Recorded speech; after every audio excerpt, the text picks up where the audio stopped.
దేవీపట్నం మండలం రావిలంక గ్రామంలో current short circuit తో 2 తాటాకిళ్లు అగ్నికి ఆహుతయ్యాయి. సుమారు 5 లక్షల ఆస్తి నష్టం సంభవించింది. అర్ధరాత్రి 12 గంటల సమయంలో ప్రమాదం జరిగింది. పూర్తిగా ఇల్లు దగ్ధం అవడంతో నిరాశ్రయులయ్యారు 2 కుటుంబాలు. గ్రామస్తులు మంటలను అదుపు చేసే ప్రయత్నం చేసినప్పటికీ అదుపులోకి రాలేదు మంటలు. పోలీసులకు అగ్నిమాపక సిబ్బందికి సమాచారం ఇచ్చారు గ్రామస్తులు. మంటలను అదుపులోకి తెచ్చారు అగ్నిమాపక సిబ్బంది. ఎటువంటి ప్రాణాపాయం లేకపోవడంతో ఊపిరి పీల్చుకున్నారు గ్రామస్తులు. గుడ్డ క్లాతులు మొత్తం బట్టలే కదా దుప్పట్లు చిన్న పిల్లలే మళ్ళీ మన పిల్లల్ని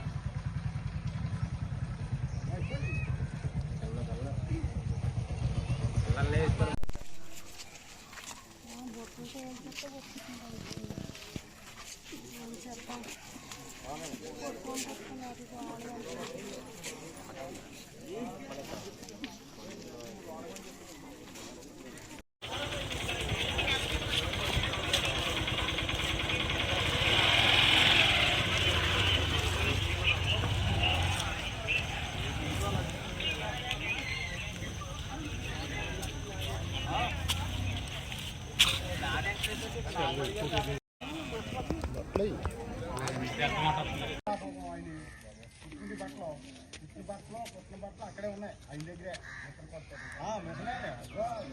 మొత్తం కాలిపోయి